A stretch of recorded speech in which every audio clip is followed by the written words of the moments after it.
in the church that giving is something that either some churches talk about way too much or they don't talk about it all. And it becomes sort of a difficult catch-22. I read a book, oh gosh, now it's probably an old book. It's about 8-10 years ago called Unchristian. And we talked about the things that people liked and didn't like about church. It was, I believe, either a Barna or a Pew Research series of surveys and interviews that they did. And one of the number one complaints that people had about a Sunday morning service was they're only interested in my money. And that was what they said. That's a stereotype that's existed in the church for a long time, but it particularly exists today when you look at the irrational, you look at TV preachers and televangelists and all of these things, and it does kind of seem to be a big money grab. And it's difficult even for me. And listen, I'm a pastor. This is what I do for a living. Technically, I have the same job as those guys. And so I struggle with it because I think, oh, that's just icky. The flip side of that is this, is that if we never talk about giving, then we never give ourselves an opportunity to understand it in its proper place and in its proper context inside the church. See, giving is a good thing. And it is God's plan for us. And so we have to talk about it.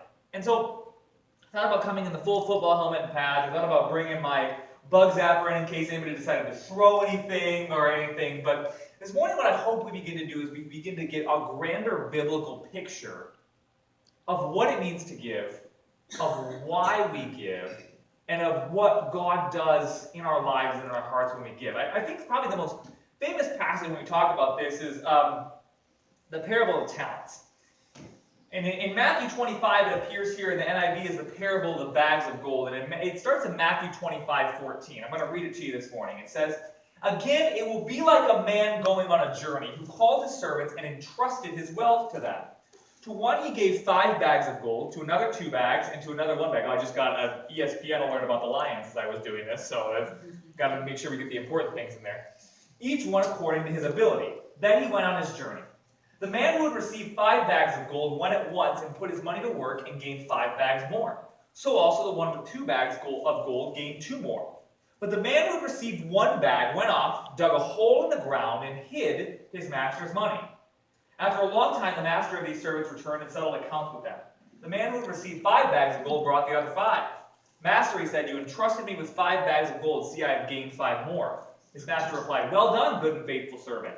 You have been faithful with a few things. I will put you in charge of many things. Come and share your master's happiness." The man with 2 bags of gold also came. "Master," he said, "you entrusted me with 2 bags of gold. See, I have gained 2 more. His master replied, "Well done, good and faithful servant. You have been faithful with a few things. I will put you in charge of many things. Come and share your master's happiness." Then the man who had received 1 bag of gold came. "Master," I said, "I know that you are a hard man, harvesting where you have not sown and gathering where you have not scattered seed. So I was afraid, and went out and hid your gold in the ground. See, here is what belongs to you." His master replied, "You wicked, lazy servant. So you knew that I harvest where I have not sown and gather where I have not scattered seed. Well, then you should have put my money on deposit with the banker, so that when I returned, I would at least have received it back with interest. So take the bags of gold from him and give it to the one who has 10 bags. For whoever has will be given more, and they will have an abundance. Whoever does not have, even what they have will be taken from them. And throw that worthless servant outside into the darkness, where there will be weeping and gnashing of teeth." So, there's a lot going on here. And I want to start to parse it apart. Right? And so if you have a master and you have 3 servants, and one has 5 bags, one has 2 bags of gold, one has 1 bag of gold, and we have to start here. This is interesting because sometimes when we talk or when we think about giving, often what we're focused on is what we don't have, right? It's a sense of, especially, when I was very first started to work, I was 16, and was helping out our children's pastors. And so I would come into the office like 10 to 15 hours a week and just do like menial tasks for them and do some stuff on Excel and PowerPoint and just basically they were just trying to give me a summer job. So they would just come up with stuff, and I cleaned out the closets and did all this stuff over the course of the summer. And I would cash these paychecks, once every 2 weeks that were like, after taxes, like $97 or something, or all that kind of stuff. And I used to think, man, if I had more money, it would be so much easier to give.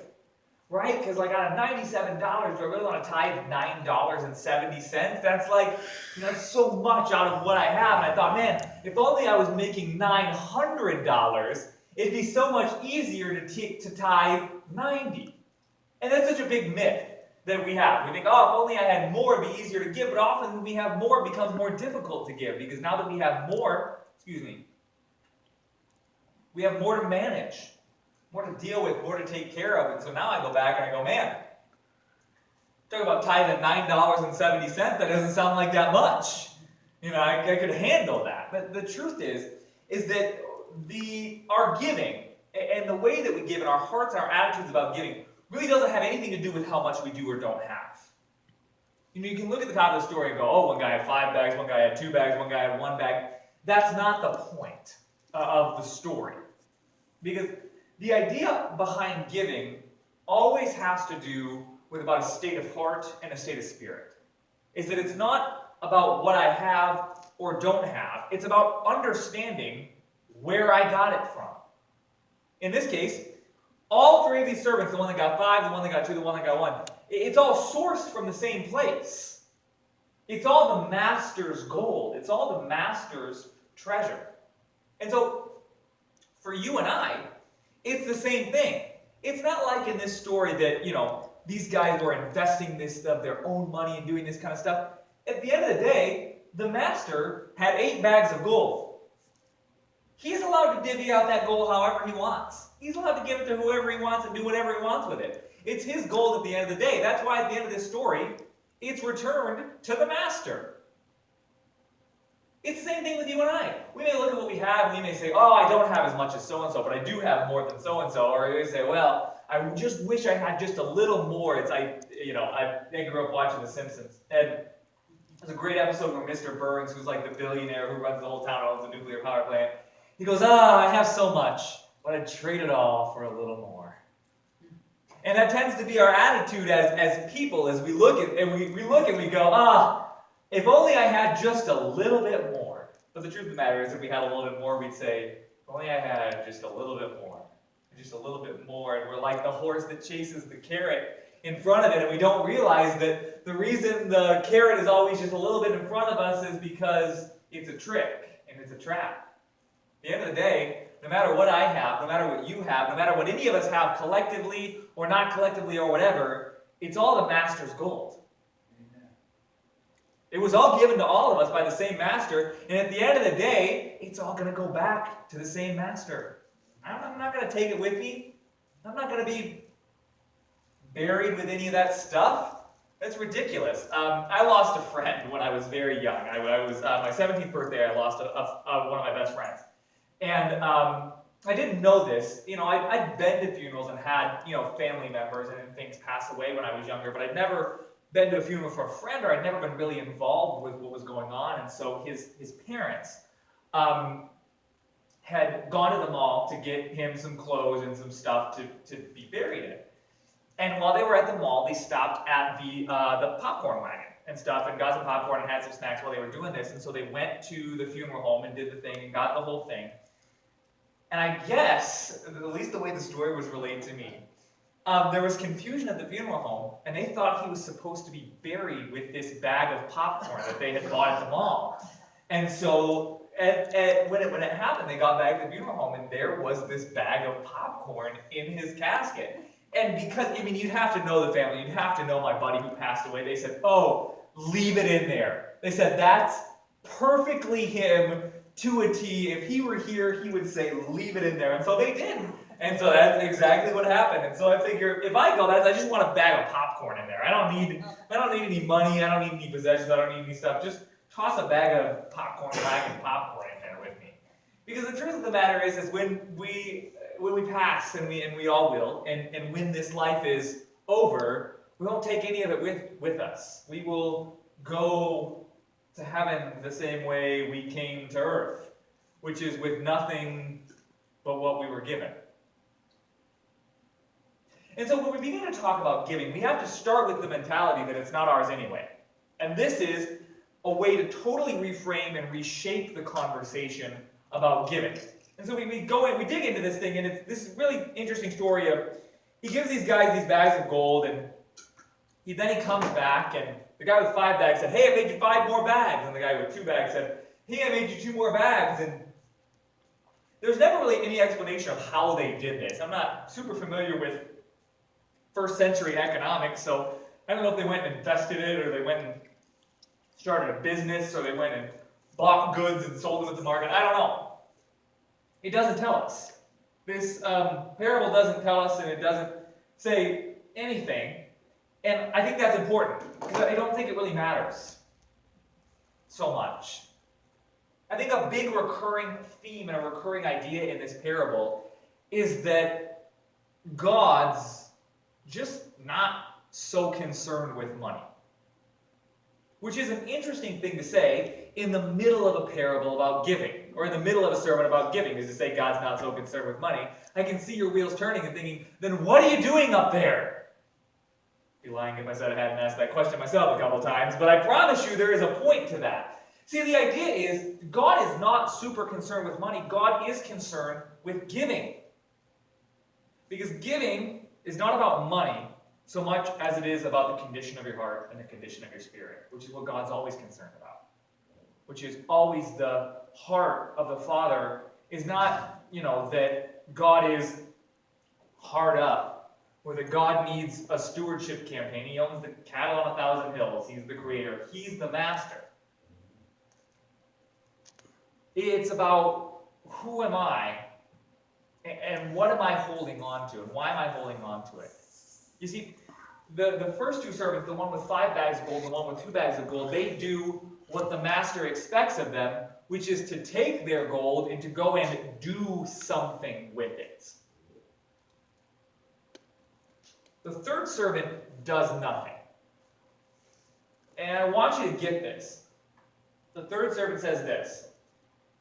He says, I know that you're a hard man, harvesting where you have not sown and gathering where you have not sown seed. And verse 25, Matthew 25:25. So I was afraid and went out and hid your gold in the ground. See, here is what belongs to you. And often when you hear people talk about the parable of talents, or this parable, they say, don't hide your talents in the ground. Go and do something with your talents. Go and be something. Go and do something with your bag of gold. Huzzah, hurrah. And they, close the curtain on it. But I would contend that they missed the real point here in verse 25, which is to say this. So I was afraid. See, the motivation behind the reason the third servant fails so spectacularly in this story is because he was afraid. And when we look at our own lives, and when we look at the things that we've been given, when we look at this idea of giving as a whole, this, I would argue to you this morning, is one of the biggest reasons that we may fail in this area of our lives, is simply out of fear. We say, God, I don't know that you can be trusted to do what you say you'll do. And now that's a big sentence, and that's a big statement, and I want to break that down a little bit more, because I don't think we make this statement consciously, right? I don't think we're all sitting around in our rooms late at night, or we're sitting at the dining room table thinking, you know what, should I trust God or should I not trust God? I don't think I'm going to trust God. No, it's not a reasoned decision we make out. It's something that happens in our subconscious. It's an understanding, or it's an implication of the way we act and the way we believe. And furthermore, it doesn't just have to do with money. You see, it'd be really easy for me to come up here and go, listen, you need to have faith in your finances and not fear. First of all, I believe that's true. You do need to have faith in your finances and not fear, and understand that God is the source of all of those things, and that when we give, we just give back to the God who gave it to us in the first place. But I believe that's overly simplistic. Because like I said at the top, I don't think God is so concerned with money as he is concerned with the state of your heart and the state of your spirit. And so even if you, for whatever reason, were able to get out your wallet and be able to give and be able to tithe and be able to do things with your money, if it didn't change the condition of your heart and the condition of your spirit, you still wouldn't be that good and faithful servant that God is looking for. Here's what I mean. as believers, as followers of Christ, we're asked to live in a way that's counterintuitive to the ways of the world, to the ways of our culture. All the time. Every day. In every aspect of our life. In the way that we behave, in the way that we have relationships, in the way that we go to work, in the way that we interact with one another, in the way that we spend our money, in the way that we spend our time, in the way that we use our resources. In every way, we're asked to behave in a way that is counter to the way that the world behaves, or to the way the culture behaves. We just are.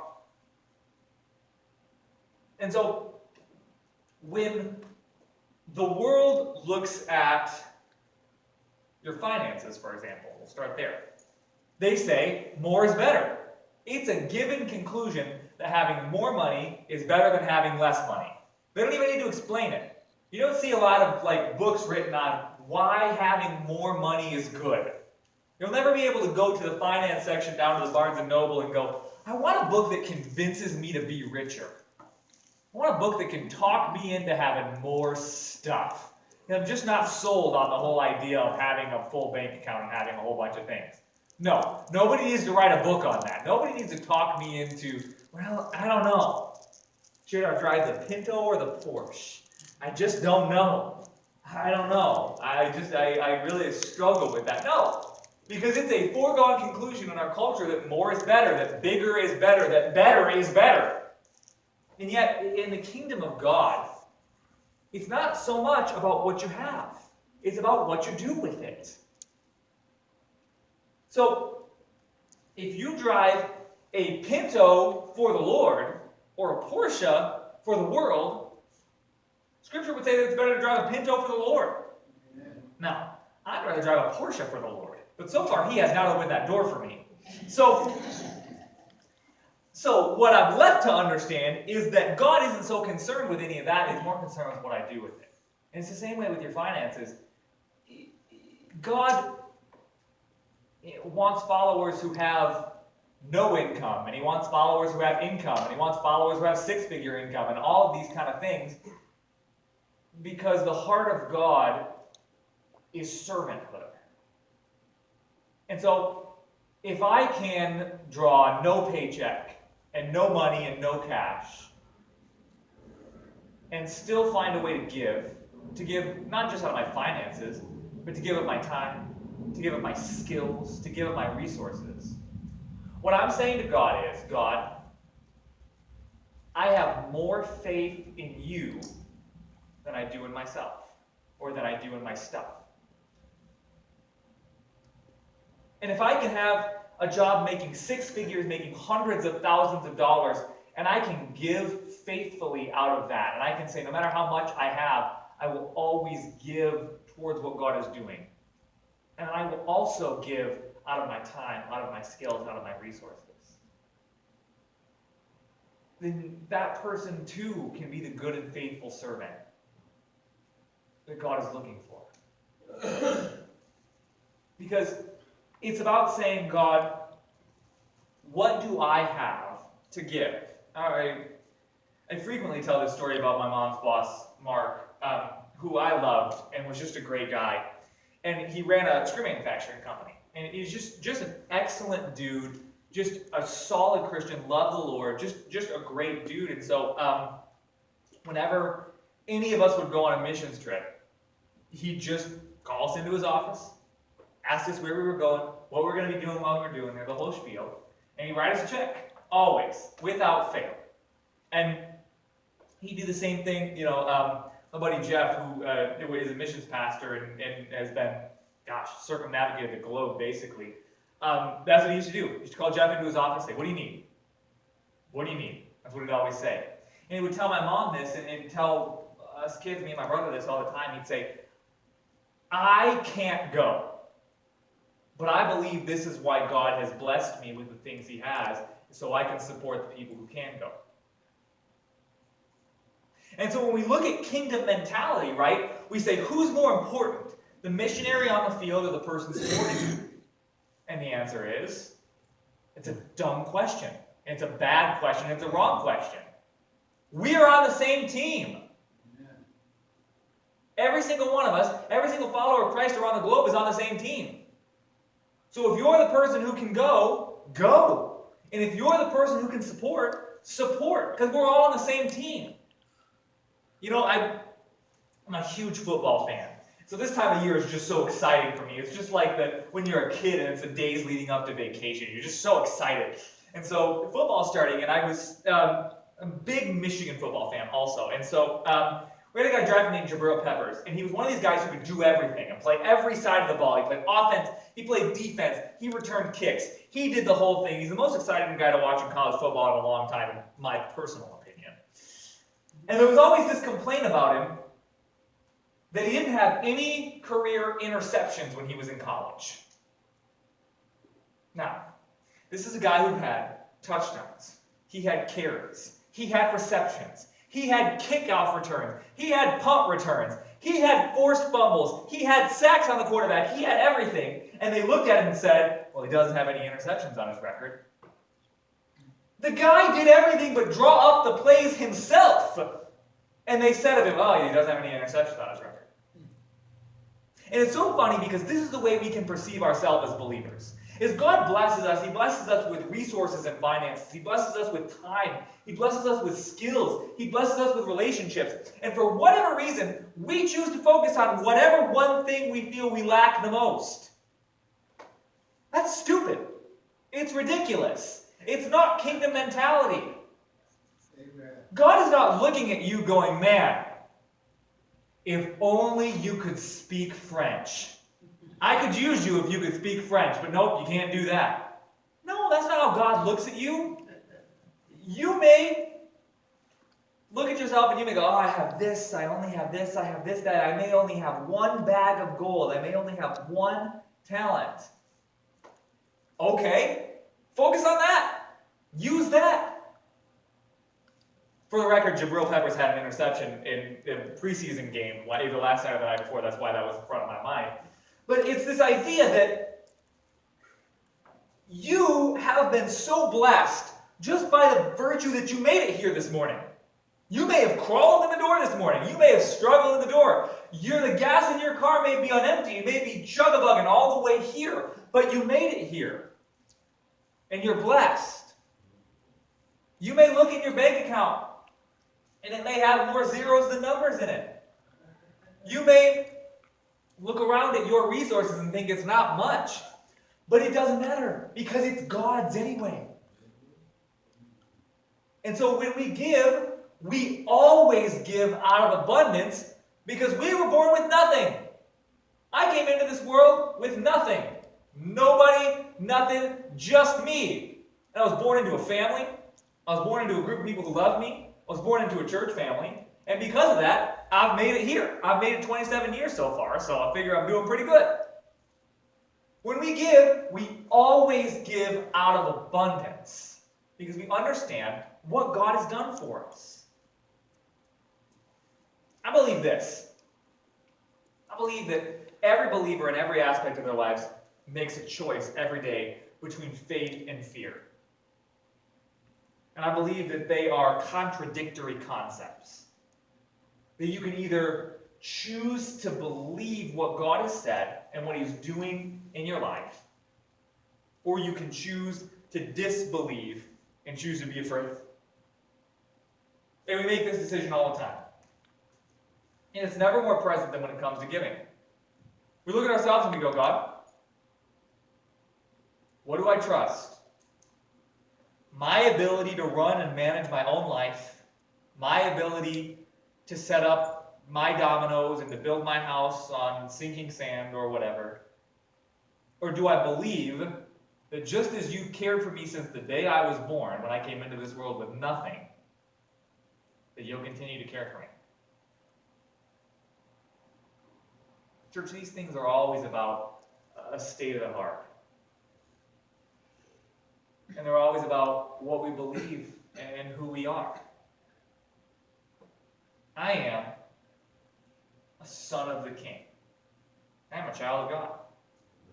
I was born as a co-heir with Christ. So are you. And so what we can do because of that is take a step back, take a deep breath, and say, okay, I'm not worried. on days like today when I'm the only person out of the house in my family in the morning, I stop and grab food on the way home for my family because, we gotta eat and nobody's cooking on Sunday. So I stop and get fast food, or I stop and get a pizza, and I do all that kind of stuff and whatever it is. And then on the way home, when I get home, I just drop the food off, and my grandma goes, "Oh, how much do I owe you? Oh, what can I do for you?" Sometimes I've stopped and got like a $5 hot and ready. And I go home and she goes, "Oh, what do I owe you?" I go, "Really? It's fine. It's not that that whatever, $5.30 after tax isn't really gonna make or break me this week, It's fine. It's really okay. My mom needs me to stop and pick something up on the way home, I just do it. I don't worry about, oh no, well, I'm gonna keep a ledger now of, what do you owe me? What am I owed? What do I gotta, No, because it's my mom. In whatever. It's the same way with the kingdom of God. We are children of God. We are sons and daughters of the King. And so when we give, it's sort of like picking up pizza on the way home. I'm not worried about it. I am not worried about it. Because I know God is going to take care of me. I know He is. I know that I am blessed. And so I give because, of course I do.